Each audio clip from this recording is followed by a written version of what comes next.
La salle d'audience bourdonnait de murmures lorsque les portes s'ouvrirent avec un grincement. Marcus Grayson, un ancien soldat, entra en fauteuil roulant. À ses côtés se trouvait son fidèle berger allemand, Shadow. Mais Shadow n'était pas un chien ordinaire, c'était un chien de service décoré, formé pour sauver des vies sur le champ de bataille. Aujourd'hui, cependant, ils n'étaient pas des partenaires de combat, mais des accusés dans une bataille judiciaire.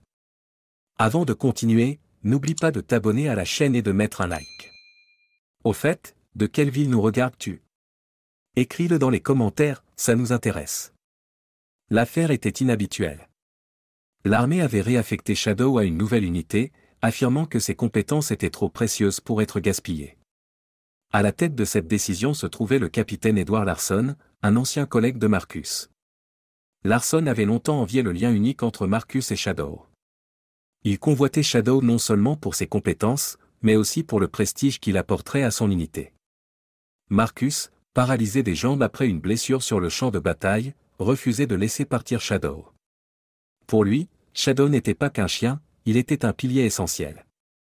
Lorsque le juge entra et que le silence se fit, l'enjeu devint clair. Ce n'était pas seulement une question de propriété canine, mais de loyauté, de guérison et du droit de préserver un lien forgé dans l'adversité. Marcus fut le premier à parler, sa voix était calme mais empreinte d'émotion. Il raconta au tribunal l'histoire de Shadow, depuis ses débuts en tant que chiot maladroit à ses premiers pas en tant que chien de service discipliné et intrépide. Shadow avait accompagné Marcus dans des séances d'entraînement éprouvantes et lors de missions périlleuses. Lorsque Marcus fut blessé en combat, Shadow lui sauva la vie en le traînant à l'abri sous un feu ennemi. Plus tard, alors que Marcus s'adaptait à sa vie en fauteuil roulant, Shadow devint son ancre. Le chien rapportait des objets, ouvrait des portes et détectait même les signes avant-coureurs des problèmes de santé de Marcus. Marcus termina son témoignage par un plaidoyer, « Shadow n'est pas seulement mon chien, c'est mon partenaire, ma famille. Il est la raison pour laquelle je suis encore en vie. » La salle resta silencieuse, le poids de ses paroles suspendu dans l'air. Le capitaine Larson répondit avec une logique froide. Il soutint que les compétences de Shadow étaient sous-utilisées dans la vie civile et que le devoir du chien était de servir le bien commun.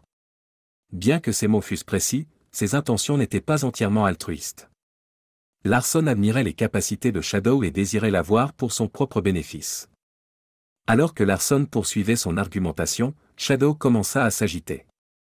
Il bougea nerveusement sur ses pattes, ses oreilles se dressant à chaque hausse de voix.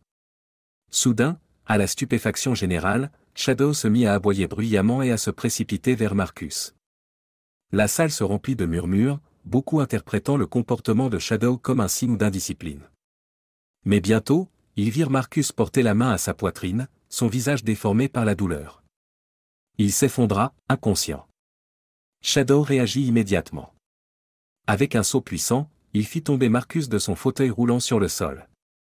Puis, il commença à sauter sur la poitrine de Marcus, effectuant ce qui ressemblait à un massage cardiaque rudimentaire. La salle resta figée, incrédule. Des secouristes, en poste près de l'entrée, accoururent rapidement. Ils stabilisèrent Marcus, confirmant qu'il avait fait un léger malaise cardiaque. Tandis qu'ils l'emmenaient sur une civière, Shadow tenta de suivre, gémissant et tirant sur sa laisse. Avec Marcus hors de la salle, Larson profita de l'occasion. Il attrapa brusquement Shadow par le collier et le tira près de lui. Shadow résista, ses yeux fixés sur la porte par laquelle Marcus avait disparu.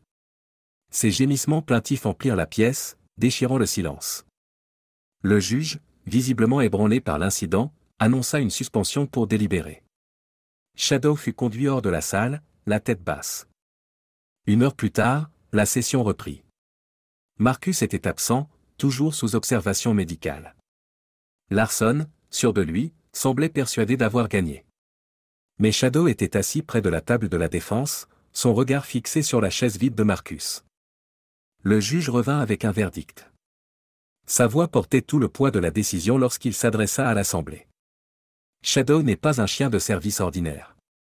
Aujourd'hui, il a démontré un lien extraordinaire avec son maître, sauvant potentiellement la vie de M. Grayson. Ce chien n'est pas seulement un compagnon, c'est un partenaire qui a mérité son repos. Le juge poursuivit, les chiens comme Shadow servent avec loyauté, mais ils méritent aussi de l'amour et de la stabilité. Shadow est sous la garde de M. Grayson depuis un certain temps et a prouvé sa fidélité sans faille. Le réassigné ne perturberait pas seulement son bien-être, mais serait un affront au lien qu'ils partagent. Par conséquent, Shadow restera avec Monsieur Grayson. La salle explosa en applaudissements. L'expression triomphante de Larson s'effaça tandis que Shadow était conduit dans le couloir, la queue battant comme s'il comprenait le verdict. Lorsque Marcus rentra chez lui quelques jours plus tard, Shadow l'accueillit avec des aboiements joyeux et une queue frénétiquement agitée. Ils étaient réunis, un duo inséparable lié par la loyauté et l'amour. L'histoire de Marcus et Shadow se répandit dans le monde entier, touchant des millions de cœurs. Leur lien devint un symbole du pouvoir de l'amour et de la fidélité, transcendant les épreuves les plus difficiles. Quant à Marcus, il poursuivit sa rééducation avec Shadow à ses côtés, prouvant que les plus grandes batailles ne se livrent pas sur les champs de guerre, mais dans le cœur. Et parfois, les plus grands héros marchent sur quatre pattes. N'oubliez pas de vous abonner à notre chaîne et de liker cette vidéo pour nous soutenir.